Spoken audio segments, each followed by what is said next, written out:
Hello friend, welcome in the 30 days of code in HackerRank. So today is the day 14. So let's go to the problem. So you simply go through the task section to understand the problem. So I already read this task section. So I describe the problem by taking the help of sample input and output.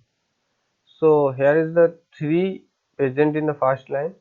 So you simply taking the user input as n, that denoting the number of elements taken from user in the second line. So here 3 is present in the first line, so that means the 3 elements are taken from user. So after taking the input from user, you simply compute the difference between every pair of elements. Like here 1 minus 2 is minus 1, but here we use the absolute value. So for the absolute value, only the positive integer are allowed. So that means 1 minus 2 is 1. Similarly, the 1 minus 5 is 4 and 2 minus 5 is 3. So after determining the difference between the every pair of the element, you simply determine the maximum one and then print the value of the maximum difference on the output screen. So I think you understand the problem. So I simply go to my HackerRank editor and click on this three dot to expand this section, and here is another three dots, so I click here and expand this section. So I start from the main function. So in the main function, it simply take user input as n, so it is denoting that number of element taken from user in the second line. Here is the vector int a, that means here we use the dynamic array concept because we use vector and name the variable as a, so that means a is the dynamic array. So after that, you simply take the n element from user and store it in the e, and e is pushed back to the a dynamic array. So that means finally all the elements are stored in the a dynamic array. So after that, you simply make an object by declaring this syntax difference and da. Da is the object and difference is the class. Like here difference class is present. So after that, you simply write d and then dot and compute difference. This is the function, and we write the definition of this compute difference function. So after that, you simply print the maximum difference of the element. So I simply go to the difference class, here the private and then the vector int elements, that means the element is also a dynamic array. So after that, here the public int max difference, and here a comment is present, add your code here. So that means we write our code after the maximum difference. So at first we simply write difference, and inside of difference you simply declare an integer type dynamic array and name it v. So inside of this different function you simply write elements equal to v.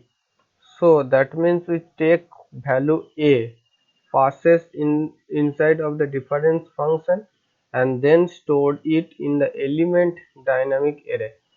So after that, you simply write a function which is the compute difference. So you simply write the definition for compute difference. So inside of the compute difference, you simply initialize maximum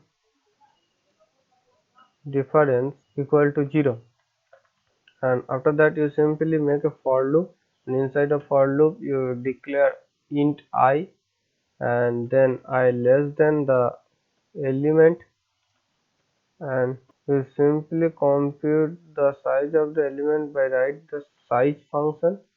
So after that you simply increment the I variable, and inside of this for loop you simply make another for loop, and declare j, and j equal to I plus 1, and after that j less than the element, and compute the size of the element by write the size function.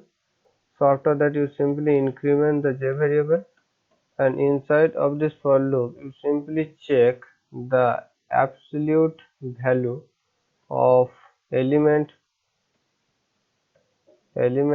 I minus the elements j is greater than the maximum difference.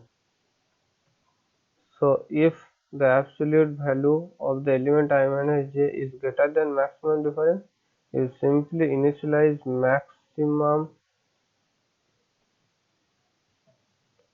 maximum difference equal to the absolute value of elements I minus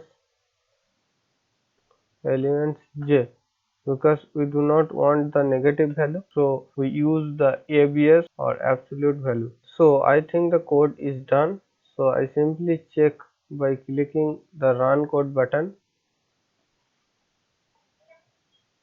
and it shows that your sample test case 0, 1 and 2 is passed. So after that you simply click submit code button to test some additional test cases. So all the test cases are passed, and here I get a batch of 3 stars in the 30 days of code in HackerRank. So in this series we solve the 30 days of code problem solution in day by day. So if you like my video, please press the like button, and if you subscribe my channel, you get notification when I upload a new problem solution. So this is for the day 14. See you in the next video. Thank you friend. Goodbye.